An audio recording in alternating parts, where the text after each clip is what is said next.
All right, kicking things off with Section 1, the need for roots. You know the old saying, a tree might reach for the heavens, but it absolutely cannot grow without its roots. It sounds super simple, right? Yet so many people seek these highly advanced states of consciousness while completely, and I mean completely, neglecting their physical responsibilities. You simply cannot skip the ground you're standing on in search of the sky.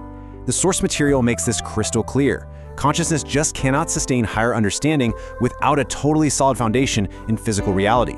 Spiritual growth doesn't start by escaping the physical world, it actually begins by mastering it. Moving right along to Section 2, inside the Phoenix system. Okay, so what actually is the 0 to 13 Phoenix system? The text describes it as a self-correcting cybernetic protocol. I know, that sounds a bit sci-fi, but just think about it for a second. It basically approaches human consciousness almost like a highly advanced software suite. This system treats your body and your mind not as some random accident, but as a prime vessel, one that can be intentionally programmed to literally rewrite reality.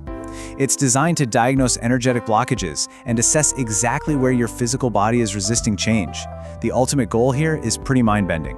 It's about moving you from a sleeping self, someone who just reacts on autopilot to whatever life throws at them, into an awake self, a truly intentional designer of reality. Which brings us to Section 3, Key 1, the Earth Center. Now look at this really profound contrast. On one side, we have Key 0, the origin, the absolute void, basically the infinite fullness of the unmanifest creator. It's pure, infinite potential. But here's the catch. Potential is an experience. Key 1, the foundation, is the exact literal moment where that infinite potential actually materializes into physical form. It's the thrilling beginning of the journey into observable experience. This is where the abstract finally becomes tangible bone and tissue. And when we break down the esoteric architecture of Key 1, we can see exactly how these high-frequency spiritual currents begin to translate into our physical world. The Earth Center is associated with the color red, which represents the visible expression of energy. It perfectly resonates with the musical key of G, it embodies the mother archetype, aligns with the direction of north, and serves the core function of, you guessed it, foundation. These universal principles aren't just floating, abstract ideas, they map directly onto the specific, structural elements of our lived reality. That takes us to Section 4, physical signatures of belief. So, how do we actually take a passing thought and make it real? Well, this breaks down what the text calls the supreme law of manifestation. It essentially proves that what your mind repeatedly returns to eventually gains the actual structural weight to shape your reality. It's a three-step mechanical process. Step 1, attention directs energy. That's your seed. Step 2, emotion fuels that energy. Emotion is the water. It provides the motivational charge that roots an intention deeply. And finally, Step 3, conviction sustains the energy. Stabilized belief acts as your structural blueprint. Your body and ultimately your reality will eventually just follow what your mind fully accepts as truth. I absolutely love this quote from the material. Responsibility is not punishment. Responsibility is how character is forged. Just think about lifting weights. Muscles literally require physical resistance to grow, right? Well, character requires the weight of responsibility. Honestly, so many frustrations in life come from us just trying to escape our practical burdens. But the Earth Center demands that we stop running. We have to embrace exactly what is right in front of us. Instead of getting lost in all these esoteric theories, true spiritual growth demands that you master the basics first.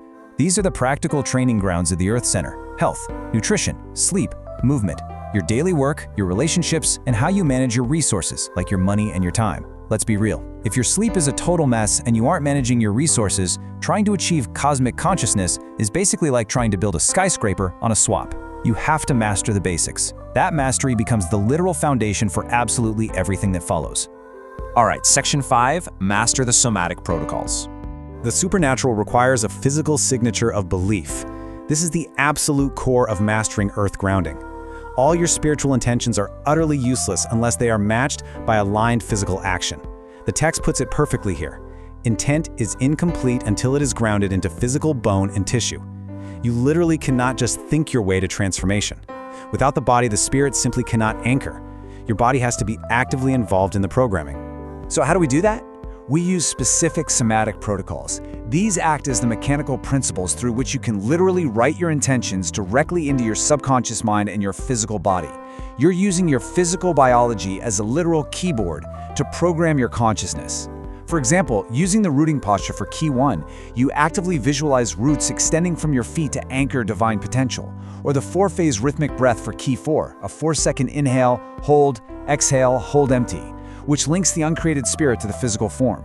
Then there is sacred silence from Key 8, designed to insulate your body from biological noise and chronic muscle tension. And Phoenix Renewal for Key 11, where you command cellular regeneration back to the original alpha state. You are typing on the keys of your own nervous system. And finally, Section 6, Stability without rigidity. Going back to our tree metaphor for a second, true mastery is about developing stability without becoming rigid. You must be deeply rooted enough to withstand changing, chaotic conditions without just snapping under the pressure. You have to remain highly adaptable while maintaining unbreakable core strength. If a tree is too rigid in a massive storm, it breaks. If it has absolutely no roots, it just topples over. Grounding gives you the strength to sway without falling. And remember, meaningful growth occurs over time. Nature does not rush. We live in a world that is totally obsessed with overnight success and instantaneous life hacks, right? But the Earth Center teaches us the surprising fact that true patience is what allows real power to develop naturally, without destructive force. Trees require years to mature. Complex skills require practice. Wisdom requires lived experience. When we force things, we just create instability. Embracing the Earth Center really means trusting the natural pacing of your own development. So as you go about your day, I want you to ask yourself if your foundation is truly strong enough to support your highest ambitions. Are you trying to reach the heavens while completely neglecting the ground beneath your feet? Take a hard look at your sleep, your daily habits, your responsibilities. Because as the Phoenix system so clearly lays out, your greatest evolution, your absolute highest potential, begins right here in the dirt. You are the architect, and your daily physical reality is the blueprint. So what kind of foundation are you going to build today?